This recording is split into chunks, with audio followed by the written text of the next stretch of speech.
Hola, soy Marcos. Vi a mi hermana Ana derrumbarse en la sala de un hospital mientras firmaba los papeles para autorizar la desconexión de su único hijo, Mateo, de solo 7 años. El silencio en esa habitación pesaba más que cualquier grito imaginable. Es un tipo de dolor que te rompe por dentro solo con mirarlo, una rendición silenciosa que te deja sin aire. ¿Alguna vez has presenciado cómo la esperanza de alguien se apaga por completo, justo delante de tus ojos? Antes de contarte qué sucedió en el instante exacto en que el médico se preparaba para apagar la máquina que mantenía a mi sobrino con vida, comenta aquí desde dónde estás viendo esto y suscríbete al canal. Créeme, no querrás perderte lo que pasa cuando la lógica se rinde ante lo inexplicable. Aquella unidad de cuidados intensivos pediátricos era un lugar diseñado para borrar cualquier rastro de calidez. El aire olía a desinfectante y a una tristeza estancada, y el único sonido constante era el pitido rítmico de los monitores, una especie de metrónomo que marcaba un tiempo que para nosotros se había detenido por completo. Cada máquina parecía un recordatorio cruel de que el cuerpo de Mateo seguía allí, pero su esencia, su risa, su espíritu, ya se habían ido, según nos decían. Ana ya no era la mujer que yo conocía. Se había convertido en una sombra pegada a una silla de plástico, con la mirada perdida en el pequeño rostro pálido de su hijo. Llevaba días sin dormir de verdad, alimentándose apenas de café y de la compasión vacía de las enfermeras. Su pelo, que siempre llevaba recogido y cuidado, ahora caía sin vida sobre sus hombros. Pero lo peor eran sus ojos, 2 pozos oscuros y vacíos, donde antes había luz. Sostenía la mano de Mateo, pero su tacto era mecánico, ausente. Era el retrato viviente de la derrota, una madre cuyo universo se había reducido a ese pequeño cuarto estéril, esperando un final que ya había aceptado en su interior, aunque su cuerpo se negara a abandonar esa silla. No podía evitar recordarla como era apenas unos meses antes. Recuerdo un domingo en el parque, con Mateo corriendo detrás de las palomas mientras ella reía a carcajadas, con el sol iluminándole el rostro. Era una mujer llena de energía, una madre soltera que lo hacía todo con una fuerza admirable, que encontraba alegría en las cosas más pequeñas. Su risa era contagiosa, su optimismo inquebrantable. Verla ahora, vacía, era como mirar un retrato en blanco y negro de alguien que antes estaba lleno de los colores más vibrantes. Esa imagen del parque se superponía a la del hospital, y el contraste era tan brutal que me partía el alma. La vida le había robado no solo a su hijo, sino también a ella misma. El personal del hospital se movía con una eficiencia que a mí me parecía cruel. Las enfermeras y los médicos hablaban con nosotros en un tono compasivo pero ensayado, usando frases que seguramente repetían a diario. Nos explicaban con una calma profesional los términos como actividad cerebral nula y soporte vital artificial, palabras que para ellos eran parte de su rutina, pero que para nosotros eran martillazos en el corazón. Sentía su distancia, una barrera invisible entre su mundo de protocolos y nuestro mundo de dolor puro. Para ellos, Mateo ya era un caso cerrado, una estadística triste, un cuerpo que ocupaba una cama necesaria. Y Ana, para ellos, era solo otra madre en duelo a la que debían gestionar con cuidado. El golpe final llegó en una pequeña sala de reuniones con paredes de un color beige deprimente. El jefe de neurología, un hombre de aspecto cansado, nos explicó con gráficos y términos técnicos por qué ya no había vuelta atrás, por qué mantener a Mateo conectado era, según sus palabras, prolongar una situación sin esperanza. Fue en ese momento, cuando vi a mi hermana quebrarse por dentro de la forma más silenciosa y devastadora. No lloró, no gritó. Simplemente asintió lentamente, como si una fuerza invisible la estuviera empujando hacia abajo, obligándola a aceptar una sentencia que ningún ser humano debería escuchar.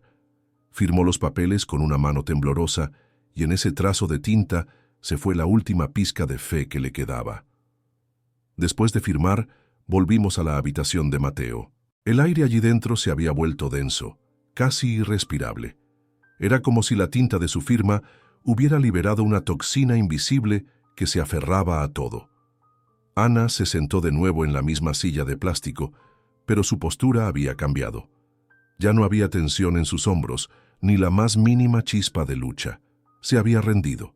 Su cuerpo estaba allí, pero su espíritu se había desconectado mucho antes de que lo hicieran con las máquinas. Sostenía la mano de Mateo con la misma delicadeza, pero ahora era el gesto de una despedida definitiva. El silencio ya no era de espera, sino de resignación. Un silencio que anunciaba el fin, pesado y absoluto. Un vacío que lo devoraba todo. Los días que siguieron a la firma se convirtieron en una rutina de espera macabra. Ana se movía por el hospital como un autómata. Salía de la habitación solo para caminar por los pasillos interminables, con la mirada fija en el suelo pulcro y brillante. No hablaba con nadie. Evitaba la sala de espera, donde otras familias se aferraban a sus propias esperanzas frágiles. Para ella, esas esperanzas eran un recordatorio doloroso de lo que había perdido. Compraba cafés que dejaba enfriar, miraba por las ventanas sin ver el paisaje. Era una sombra errante en un laberinto de dolor, cada pasillo igual al anterior, cada hora una repetición de la anterior. Su mundo se había encogido a ese bucle de pasillos blancos y la silla junto a la cama de su hijo.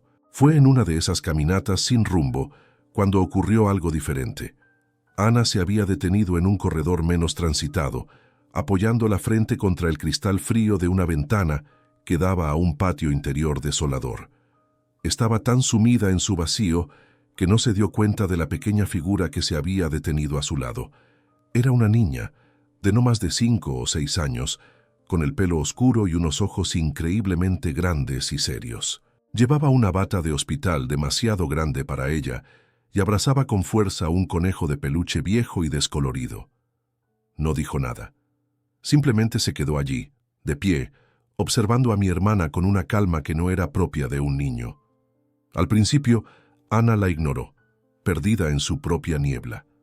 Pero la presencia de la niña era persistente, una quietud que rompía la monotonía de su dolor. Finalmente, bajó la mirada y se encontró con esos ojos profundos que la miraban sin curiosidad, sin lástima, sino con una especie de entendimiento que la descolocó por completo. Por un instante, la coraza de apatía de Ana se agrietó. Sintió una punzada de algo que no era dolor, era extrañeza, una ligera confusión. ¿Quién era esa niña?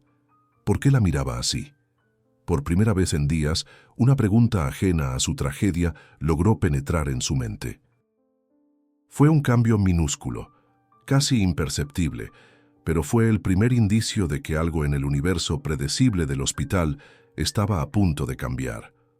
La niña no se movió, y Ana, en lugar de apartarse o buscar a una enfermera, se quedó allí, atrapada en ese intercambio silencioso. No hubo sonrisas ni palabras, solo dos almas en extremos opuestos de la vida, compartiendo un espacio en el pasillo estéril. Después de lo que parecieron minutos, la niña dio un pequeño paso hacia ella, todavía aferrada a su conejo. No extendió la mano ni hizo ningún gesto.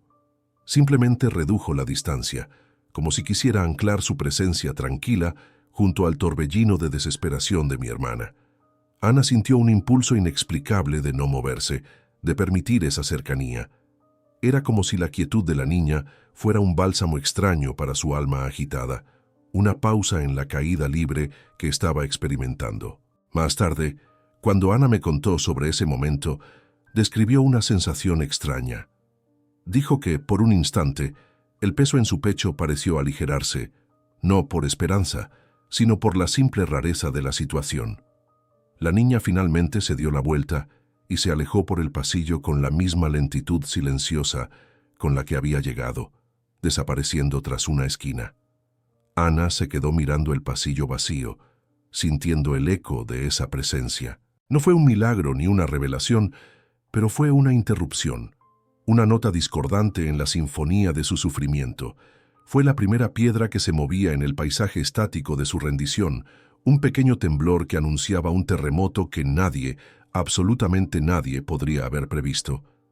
El regreso a la habitación de Mateo fue distinto. Por primera vez en días, el pitido constante del monitor no sonaba como una sentencia de muerte, sino simplemente como un ruido de fondo. El recuerdo de los ojos serios de aquella niña se había quedado grabado en la mente de Ana, no como una esperanza, porque esa palabra ya no existía en su vocabulario, sino como un enigma, un punto de interrogación en medio de una frase que ya tenía un punto final.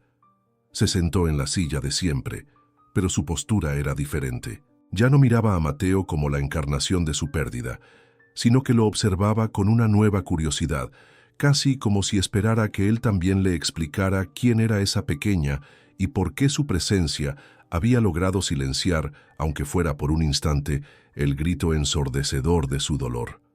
No fue al día siguiente, sino esa misma tarde, cuando la puerta de la habitación de Mateo se abrió con un sigilo casi imperceptible. Allí de pie en el umbral estaba la misma niña, Sofía, abrazando a su conejo de peluche con la misma seriedad solemne.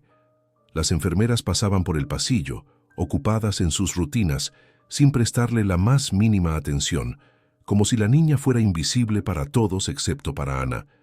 Sofía no entró de inmediato, se quedó allí, observando la escena con una calma que desarmaba. No era la mirada curiosa de un niño que se asoma a un lugar prohibido, sino la de alguien que sabe perfectamente por qué está allí, como si hubiera sido convocada por una fuerza que solo ella, y de alguna manera, Ana, podían percibir en ese momento.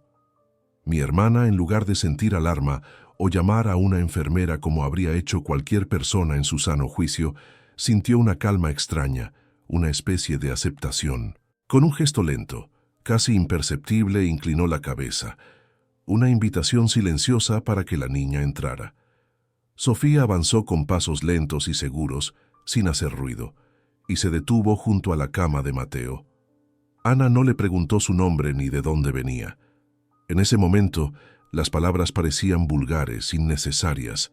Sintió un impulso protector, una necesidad de resguardar ese instante de la lógica aplastante del hospital. Por primera vez, su instinto maternal no estaba enfocado en el dolor por su hijo, sino en la inexplicable necesidad de proteger el misterio que esa pequeña niña traía consigo.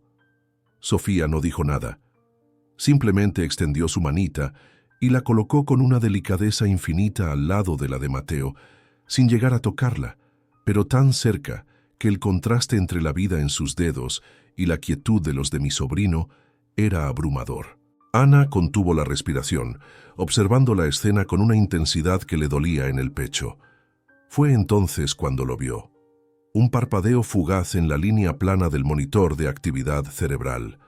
Un pico minúsculo, casi un error del sistema, que duró menos de un segundo. Su corazón dio un vuelco, pero su mente, entrenada durante días para aceptar la derrota, lo descartó de inmediato. Una interferencia, se dijo. Una falla eléctrica. Cualquier cosa, absolutamente cualquier cosa, antes que admitir la posibilidad de lo imposible. Esa noche algo en la rutina de Ana se rompió. En lugar de deambular por los pasillos como un fantasma, se quedó sentada en la silla, pero ya no con la resignación de quien espera el final. Ahora observaba, miraba el rostro de Mateo, los monitores, la puerta, como si esperara una nueva señal, una continuación de la historia que había comenzado esa tarde. De repente, sintió una punzada en el estómago. Era hambre, un hambre real y primitiva que no había sentido en semanas.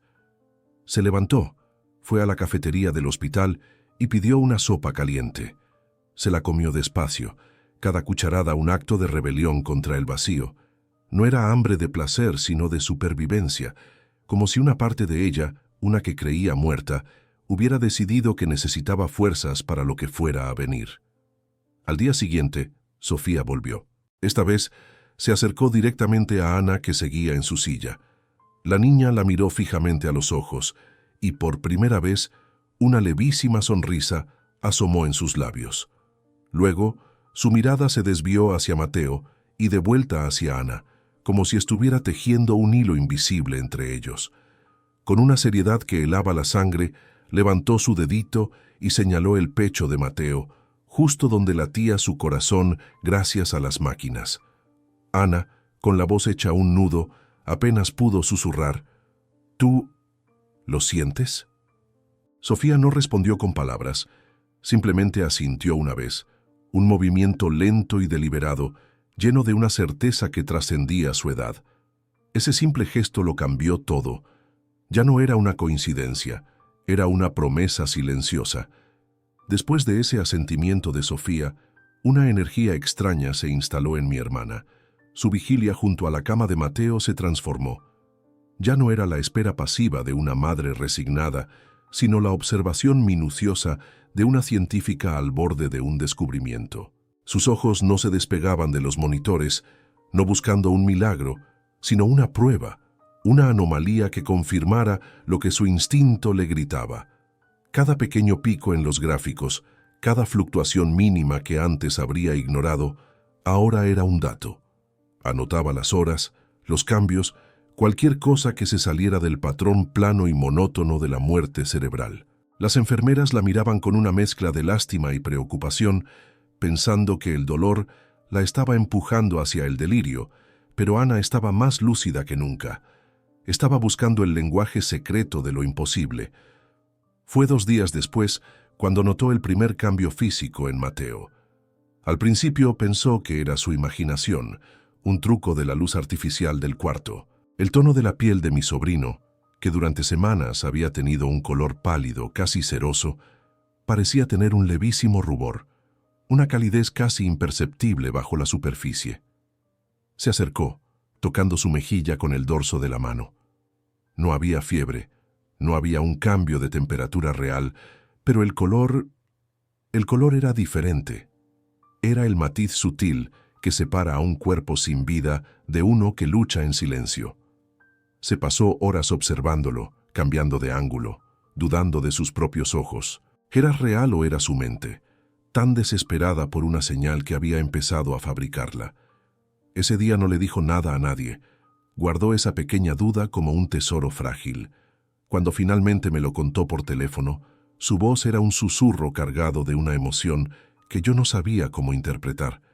No era alegría, sino una especie de asombro temeroso. «Marcos, su color está cambiando», me dijo. «Y hay una niña. No sé cómo explicarlo». Intenté ser el hermano mayor racional, el ancla a la realidad que creía que ella necesitaba. Le dije que era el agotamiento, que su mente le estaba jugando una mala pasada, que la falta de sueño podía provocar alucinaciones. Le supliqué que intentara dormir, que saliera a tomar aire fresco. Pero mientras hablaba podía sentir un muro invisible levantándose entre nosotros. Ella ya no estaba en el mundo de la lógica y la razón. Estaba en otro lugar, un lugar al que yo no tenía acceso. Y mi escepticismo, aunque bien intencionado, solo la estaba aislando más. Esa noche, Ana tuvo un sueño. No fue una visión extraña, ni un mensaje críptico. Fue un recuerdo, pero tan vívido y real, que al despertar sintió el eco de la risa de Mateo en la habitación silenciosa.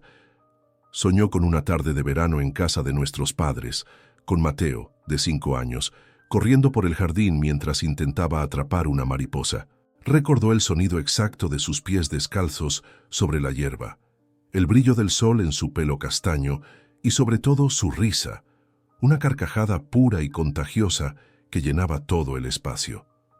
Despertó con lágrimas en los ojos, pero no eran de tristeza, eran de certeza. Sintió que el espíritu de su hijo no estaba perdido en un vacío, sino que seguía allí, conectado a ella a través de esos puentes de memoria y amor. Sofía volvió al día siguiente, puntual como si siguiera un horario invisible. Esta vez no se quedó en silencio. Se acercó a la cama de Mateo y con una voz suave y clara comenzó a tararear una melodía simple, una canción de cuna sin palabras que parecía antigua y nueva a la vez.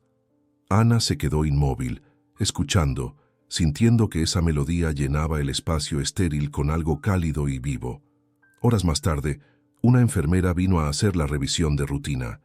Mientras ajustaba los sensores en la mano de Mateo, sus cejas se alzaron por una fracción de segundo. «Hubo un pequeño espasmo en sus dedos», dijo anotándolo en la ficha. «Un reflejo espinal, no es significativo». Pero para Ana, que había visto a Sofía y había escuchado su canción, No era un reflejo, era una respuesta. Era la música haciendo vibrar una cuerda que todos creían rota. Con cada nuevo evento, la convicción de Ana se fortalecía y con ella su determinación. Empezó a cuestionar a los médicos con una insistencia que rayaba en la confrontación. Les pedía que repitieran los encefalogramas. Les preguntaba sobre el cambio en el tono de piel, sobre los reflejos. Ellos, con la paciencia profesional que se reserva para los familiares en negación, le explicaban una y otra vez que nada había cambiado en el diagnóstico principal. Son fenómenos aislados, sin correlación clínica, le dijo el jefe de neurología, con un tono amable pero firme. Ana sentía la brecha entre su realidad y la de ellos, haciéndose cada vez más grande. Para ellos, ella era una madre que no podía aceptar la pérdida. Para ella, ellos eran ciegos, incapaces de ver los sutiles, pero innegables susurros de vida que estaban ocurriendo justo delante de sus narices. Fue en ese punto que la necesidad de Ana cambió de dirección. Ya no se trataba solo de buscar señales de vida en Mateo, sino de entender la fuente de esas señales. ¿Quién era Sofía? ¿De dónde venía esa calma, esa certeza que parecía emanar de ella? Una noche, mientras yo estaba a su lado en silencio, ella se giró hacia mí con una intensidad en los ojos que me heló la sangre. Marcos, necesito que hagas algo por mí, algo que no he tenido el valor de hacer hasta ahora. Me pidió que buscara en internet los reportajes del día del accidente. Quería leerlo todo, ver las fotos, entender cada detalle. Quería volver al origen de su infierno, no para castigarse, sino porque sentía que la respuesta a todo, la clave del enigma de Sofía, estaba escondida allí, en el epicentro de su dolor. Al principio me negué rotundamente. Le dije que era una locura, que reabrir esa herida de una forma tan cruda solo la hundiría de nuevo en la culpa y la desesperación de la que apenas comenzaba a salir. Le supliqué que no lo hiciera, que se concentrara en Mateo, en la pequeña esperanza que había nacido. Pero ella fue inflexible. «No lo entiendes», me dijo con una voz extrañamente serena. «No estoy buscando dolor, estoy buscando una verdad. Siento que me he perdido algo fundamental, algo que lo conecta todo. Por favor, hermano, ayúdame». Su determinación era tan absoluta, tan desprovista de la histeria que yo esperaba, que terminé cediendo. Con el corazón en un puño, busqué los artículos de periódicos locales de aquella fecha fatídica y se los envié a su teléfono. Ana se quedó mirando la pantalla de su móvil durante varios minutos, con el pulgar suspendido sobre el primer enlace, como si estuviera a punto de tocar un cable de alta tensión. La habitación del hospital, con su luz artificial y su silencio clínico, parecía contener la respiración. Finalmente respiró hondo y pulsó. La página se cargó lentamente, revelando un titular que era como una bofetada. Trágico accidente en el cruce de la avenida principal deja a un niño en estado crítico. Ana leyó las primeras líneas con el rostro impasible, reviviendo el caos, las sirenas, los gritos ahogados. Era una tortura autoimpuesta, un viaje voluntario al peor momento de su vida. Pero sus ojos no buscaban los detalles que ya conocía, buscaban algo más, un hilo suelto, una pieza que no encajaba en el rompecabezas de su memoria. Siguió leyendo, pasando por los detalles técnicos del choque, los testimonios de los testigos, la descripción del estado de Mateo al llegar al hospital. Todo era un ruido blanco de dolor familiar, pero entonces, en el penúltimo párrafo, una frase la detuvo en seco.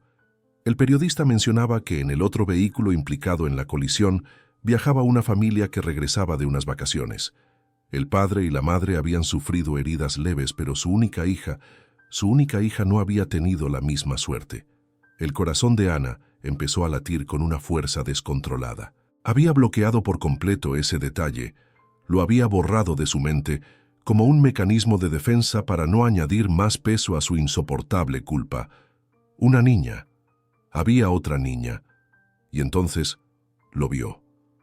Justo debajo de ese párrafo había una pequeña fotografía de archivo que la familia había proporcionado al periódico. Era una foto familiar, tomada en un día soleado, probablemente en la playa. En ella, Una niña pequeña, de unos 5 años, estaba sentada en las rodillas de su madre. Tenía el pelo oscuro, unos ojos increíblemente grandes y una expresión seria, casi solemne, que contrastaba con la sonrisa de sus padres. Ana sintió que el aire se le escapaba de los pulmones. El mundo se detuvo. El conejo de peluche que la niña de la foto abrazaba estaba descolorido y viejo, con una oreja ligeramente caída. Era el mismo conejo, y esos ojos eran los mismos ojos que la habían mirado con tanta calma en el pasillo del hospital. No era una niña parecida, era ella, era Sofía. El texto debajo de la foto fue el martillazo final, la confirmación que hizo que todo su mundo se desmoronara y se reconstruyera en un instante. Sofía Valdés, de 5 años, falleció en el lugar del accidente. La pequeña, que según sus familiares era una niña tranquila y muy observadora, viajaba en el asiento trasero abrazada a su inseparable conejo de peluche. Ana dejó caer el teléfono sobre la cama. El sonido metálico del aparato al golpear la barandilla fue lo único que rompió el silencio sepulcral.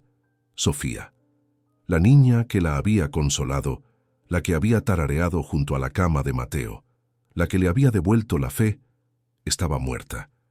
Había muerto en el mismo accidente que había dejado a su hijo al borde del abismo. No estaba loca, no era una alucinación, era algo mucho más profundo, más aterrador y a la vez más sagrado. Ana no gritó, no lloró. Se levantó de la silla y caminó hacia la ventana, mirando la noche sin verla. Una calma sobrenatural se apoderó de ella. Todo encajaba, la sensación de familiaridad, la ausencia de miedo, la conexión instantánea. Sofía no era una paciente de otra ala del hospital. Era un alma que se había quedado atrapada entre dos mundos, unida a Mateo por el lazo invisible de una tragedia compartida. Miró a su hijo, que dormía plácidamente, con el pecho subiendo y bajando al ritmo suave del respirador. Ya no veía solo a un niño enfermo luchando por vivir. Veía a un niño que tenía una guardiana, un ángel personal que había cruzado la frontera de la muerte por una razón que ella aún no comprendía del todo, pero que ahora aceptaba con cada fibra de su ser. Cuando me mostró el teléfono, sentí que el suelo desaparecía bajo mis pies. Vi la foto de la niña, leí su nombre, Sofía, y luego la frase lapidaria que confirmaba su muerte en el mismo accidente. Miré a Ana, esperando verla desmoronarse, pero en su rostro había una serenidad aterradora, una certeza que no pertenecía al mundo de los vivos. Era la calma de quien ha encontrado la pieza que faltaba, por más imposible que fuera. En ese instante, comprendí que la batalla de mi hermana ya no era contra la medicina o la biología. Estaba librando una guerra en una frontera que ninguno de nosotros podía ver, y acababa de encontrar a su aliada más inesperada. El frío del hospital pareció intensificarse, como si la presencia de esa verdad hubiera cambiado la temperatura de la habitación. A la mañana siguiente, Ana se enfrentó al equipo médico con una nueva energía. Ya no era la madre suplicante ni la mujer en negación que ellos creían ver. Se plantó frente al jefe de neurología con una calma que lo descolocó por completo y le dijo: «Doctor, sé que ustedes se basan en datos y máquinas, pero aquí está ocurriendo algo más. Hay una presencia en esta habitación que está ayudando a mi hijo». El médico la miró con una mezcla de compasión y alarma, sugiriendo con delicadeza que el estrés podría estar afectando su percepción. Le ofreció hablar con un psicólogo, un consejero. Pero Ana simplemente negó con la cabeza, una leve sonrisa en sus labios. «No estoy loca», dijo. «Estoy más cuerda que nunca. Simplemente estoy viendo lo que ustedes no pueden». Esa tarde, solos en la habitación, me lo explicó todo. «Marcos, la niña, Sofía, es ella la que ha estado viniendo», me susurró, y su voz no tenía ni una pizca de duda. «Ella murió en el choque. Su alma, de alguna manera, se quedó aquí y encontró a Mateo. No sé por qué ni cómo, pero siento que están conectados. Ella no es un fantasma que asusta, es una guía. Es como si su energía estuviera tratando de despertarla de él, recordándole el camino de vuelta. Yo, el hermano racional, el que siempre buscaba la explicación lógica, me quedé sin palabras. Miré a mi sobrino, tan quieto en esa cama, y luego a mi hermana cuya fe se había vuelto tan tangible que casi podía tocarla. ¿Quién era yo para decirle que estaba equivocada? Ana empezó a cambiar por completo la dinámica del cuarto. Trajo una pequeña foto de Sofía que encontró en el perfil de redes sociales de sus padres, un pequeño homenaje que dejó en la mesita de noche de Mateo. Empezó a hablarle a ambos. «Sofía, gracias por cuidarlo», decía en voz baja. «Mateo, cariño, tienes una amiga muy especial contigo. No estás solo, escúchala». Las enfermeras nos miraban con una preocupación cada vez mayor, intercambiando miradas que lo decían todo. Pensaban que mi hermana había perdido definitivamente la cabeza, que el dolor la había empujado a un mundo de fantasía. Pero yo veía algo diferente. No veía locura, sino un acto de amor tan profundo que desafiaba las leyes de la vida y la muerte. Ana estaba creando un santuario en medio del infierno. Un par de días después, mientras Ana le leía un cuento a Mateo, me pareció sentirlo. Fue algo sutil, casi imperceptible. Un cambio en la presión del aire, una sensación de quietud que cayó sobre la habitación como un manto. Ana dejó de leer y sonrió hacia un rincón vacío del cuarto. «Hola, Sofía», susurró. «Me alegro de que hayas venido». Yo no vi nada, absolutamente nada. Pero sentí un escalofrío recorrer mi cuerpo, no de miedo, sino de asombro. En ese preciso instante, el monitor cardíaco de Mateo, que mantenía un ritmo constante y artificial, registró una pequeña arritmia, un latido fuera de compás, como si su corazón hubiera tropezado por un segundo. Fue una confirmación silenciosa, un eco físico de una visita invisible. Ya no tenía dudas. Estaba presenciando un milagro. La revelación le dio a Ana una fuerza sobrehumana. Su propósito ya no era solo esperar, sino participar activamente en esa conexión espiritual. Pasaba horas sentada entre la cama de Mateo y la foto de Sofía, tejiendo un puente entre ellos con sus palabras, sus canciones y su fe inquebrantable.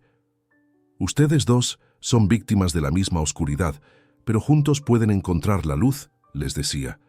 «Sofía, muéstrale el camino. Mateo, síguela». Para cualquiera que entrara en la habitación, la escena sería la de una locura desoladora.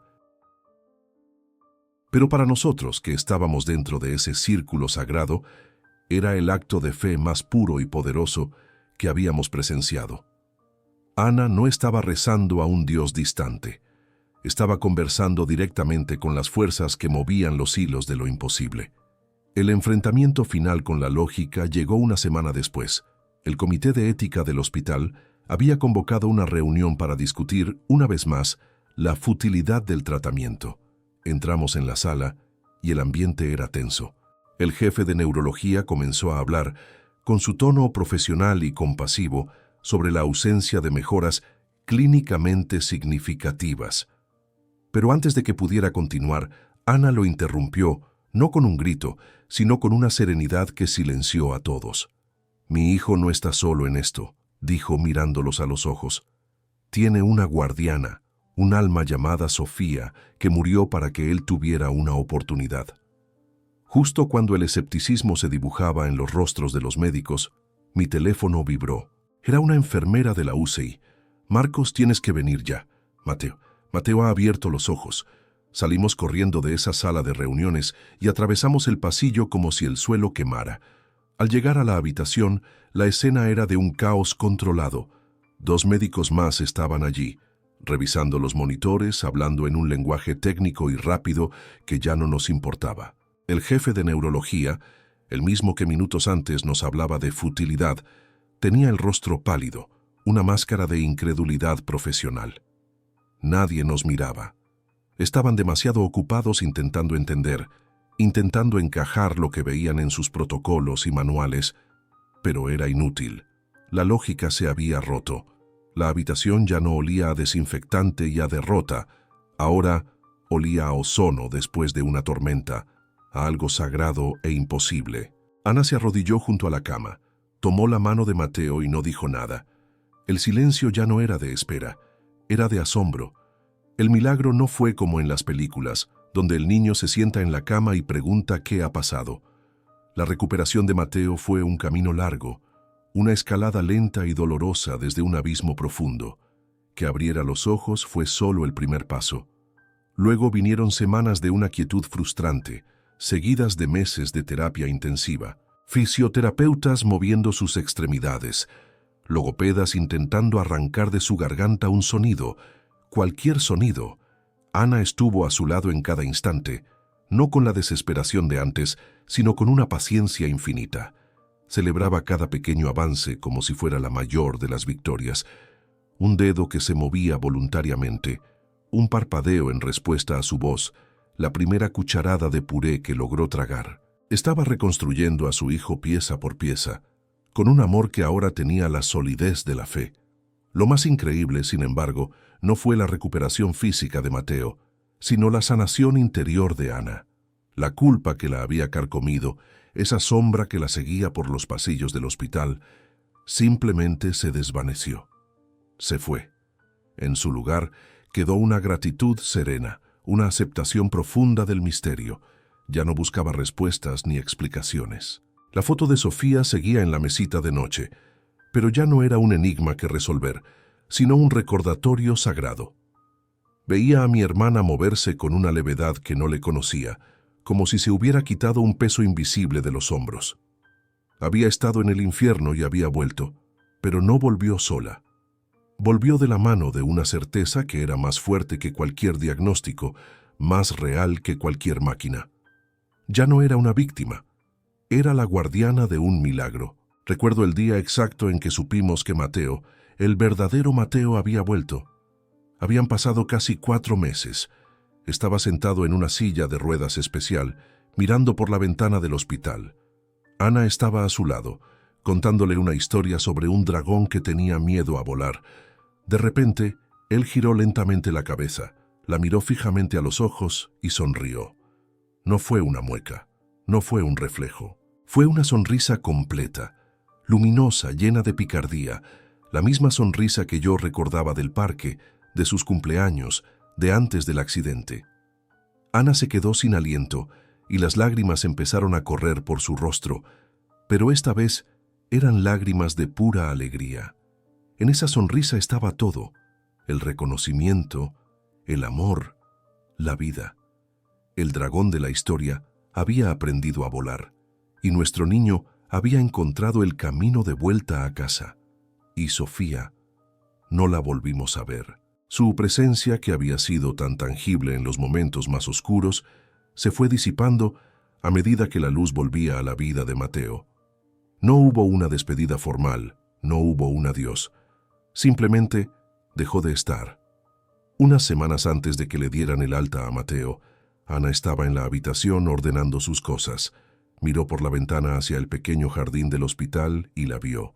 Sofía estaba de pie junto a un rosal, con su conejo de peluche en brazos. Sus miradas se cruzaron a través del cristal. La niña le dedicó una última y levísima sonrisa, un gesto de paz, y luego, sin más, se dio la vuelta y se alejó corriendo, perdiéndose detrás de unos arbustos como cualquier otra niña que juega. No se desvaneció, simplemente se fue. Su misión había terminado. 6 meses después, la vida era otra cosa. Mateo ya estaba en casa. Caminaba con un poco de dificultad y su habla aún era lenta, pero cada día era más fuerte, más él mismo. Volvimos al parque donde Ana lo recordaba riendo a carcajadas. Se sentó en el mismo banco y lo observó correr, esta vez persiguiendo una pelota roja. La escena era casi idéntica a su recuerdo, pero todo era diferente. El sol parecía brillar más, el verde de la hierba era más intenso. La risa de Mateo era la misma, pero para nosotros sonaba distinta, como un eco de lo imposible, como la música más hermosa del mundo. Ana ya no miraba a su hijo con el miedo a perderlo, sino con la certeza de tenerlo, con una gratitud que llenaba cada rincón de su ser. Estaban vivos, ambos, y eso era todo lo que importaba. Nunca hablamos de Sofía con nadie. Es nuestro secreto sagrado, una verdad que no necesita ser validada por el mundo exterior. ¿Qué podríamos decir? ¿Que un ángel con un conejo de peluche nos devolvió la esperanza. La gente nos llamaría locos, y tal vez lo estemos un poco. Pero aprendimos algo en ese hospital. Aprendimos que la vida y la muerte no son líneas tan claras como nos hacen creer. Que hay conexiones que la ciencia no puede medir, fuerzas que la lógica no puede explicar. El alma de mi hermana se curó el día que aceptó lo imposible, y la de su hijo la siguió. No tenemos todas las respuestas, y ya no las necesitamos. Solo sabemos que hay dolores que te rompen, pero también hay lazos de amor tan fuertes que son capaces de reconstruirte desde las cenizas. Si conoces a alguien que necesita escuchar esta historia, por favor comparte este video con esa persona y no olvides suscribirte para más relatos como este. Gracias por escuchar.